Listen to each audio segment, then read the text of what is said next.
मेरे पति 18 साल की लड़की घर ले आए और मैं रचना हूँ। अभी अभी शादी के बाद में मेरे पति सूरज एक बड़े शहर में आ गए हैं। हम 2 ही लोग हैं। एक बड़ा फ्लैट है। मेरे पति की अच्छी जॉब है। मैं कभी कभी यह सोचती हूँ कि मुझे बहुत अच्छा पति मिला है। शहर में आए अभी हमें कुछ ही दिन हुए हैं, तभी मेरे पति एक लड़की को 18 साल की को एक दिन घर ले आए और कहा कि गरीब है, इसे काम की ज़रूरत है। मैंने कहा ऐसा क्या काम है, हम दोनों के बीच में अकेली कर सकती हूँ। लेकिन उन्होंने बोला यहीं रहेगी और कुछ काम करेगी। मैंने बोला ठीक है। किसी अजनबी जवान लड़की को इस तरह अपने घर रखना मुझे कुछ समझ नहीं आया, वो भी तब जब मैं मना कर रही हूँ। रात मैंने सोचा कि उनसे पूछूं कि आखिर यह लड़की कौन है, लेकिन रात जब मैं कमरे में गई तब वो अपने लैपटॉप पर मीटिंग में बिजी थे। जैसे ही मैंने दरवाज़ा मुझे हाथ से इशारा करके चुप रहने को कहते हैं, मैं बिस्तर के एक साइड पर सो गई। सुबह करीब 7 बजे मेरी नींद खुली, तब मैंने देखा पतिदेव बिस्तर पर नहीं है। मैंने बाथरूम देखा, वहाँ भी वो नहीं थे। दरवाजे के पास जाकर जब मैंने किचन में देखा तो मेरे पति हाथ में पैसे लिए उस लड़की को दे रहे थे और वो लड़की रो रही थी। वो उसे चुप भी करा रही थी। पैसे देकर वो मुझसे मिले बगैर हम बाहर मेन डोर से निकल गए। मुझे अब कुछ समझ नहीं आया कि बात क्या है। थोड़ी घबराहट भी हुई, अजीब अजीब ख्याल मन में आने लगे। साथ ही यह भी ख्याल आया कि जो मैं सोच रही हूँ ऐसा कुछ भी नहीं हो। मैं बेडरूम से बाहर आई, वो लड़की ने मुझे देखकर अपने आंसू पोंछ लिए। मुझे देखते ही वो बोली, मैडम साहब बोले कि आज वो शहर के बाहर जा रहे हैं मीटिंग के लिए, कल शाम तक आएंगे। आप सो रही थी इसलिए आपको उठाया नहीं। मुझे कहा कि आपको बता दें, मुझे उनसे बात करने का बिल्कुल भी मन नहीं था, इसलिए मैंने उनकी तरफ देखा भी नहीं।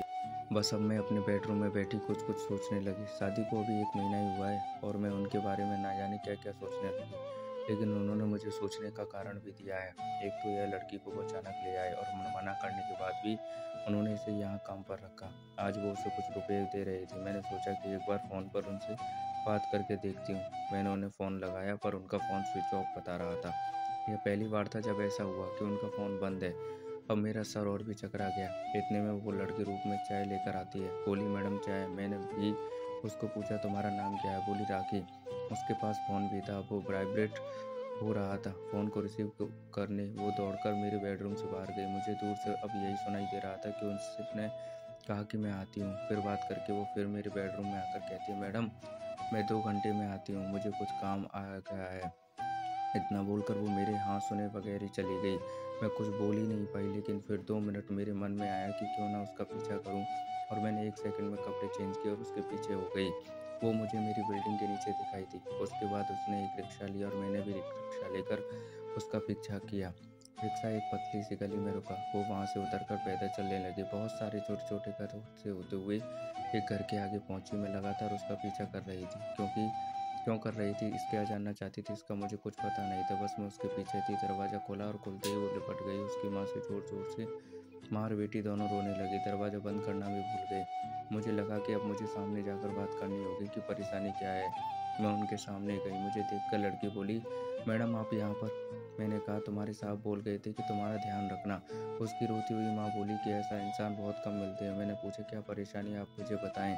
माँ बोली कि इसके पिता साहब ऑफिस में सिक्योरिटी में नौकरी करते थे। अचानक हार्ट अटैक से उनका देहांत हो गया। इसका एक भाई है, लेकिन उसे पीने और जुए की लत है। वो मेरे पास एक पैसा नहीं टिकने देता। मैं अपनी परेशानी लेकर साहब के पास गई और उन्होंने पैसों से हमारी मदद की। साथ ही उन्हें जब मैंने बताया कि इसका भाई ऐसा है तो उन्होंने कहा कि इसका यहाँ रहना सही नहीं है, इसलिए वो इसे अपने घर ले गए। मैं इनकी बातें सुन नहीं रही थी कि उनका फ़ोन आया। मैंने फ़ोन रिसीव किया। सूरज बोले कि उनका फ़ोन रात में मीटिंग की वजह से चार्ज नहीं था, इसका कारण बंद आ रहा था। मुझे पूछा कि हाँ कहाँ मुझे पूछा कि कहाँ मैंने बोला कि मैं उनके घर आई हूँ। सूरज बोला, हाँ मैं रात में तुम्हें बताने वाला था पर मीटिंग की वजह से लेट हो गया और तुम सो गई। मुझे उस समय जो सही लगा मैंने वो किया, इसलिए मैं उसे तुम्हारे पास ले आया। मैंने कहा, बिल्कुल ठीक किया आपने। लड़की को लेकर फिर मैं अपने फ्लैट में चली गई और अब मैं उसे और अपने पति दोनों को ज़्यादा प्यार करने लगी। दोस्तों, कहानी कैसी लगी कमेंट में बताइएगा। अच्छी लगी तो लाइक शेयर ज़रूर कीजिएगा और ऐसी कहानी सुनते रहने के लिए चैनल को सब्सक्राइब कर लीजिए। थैंक यू दोस्तों।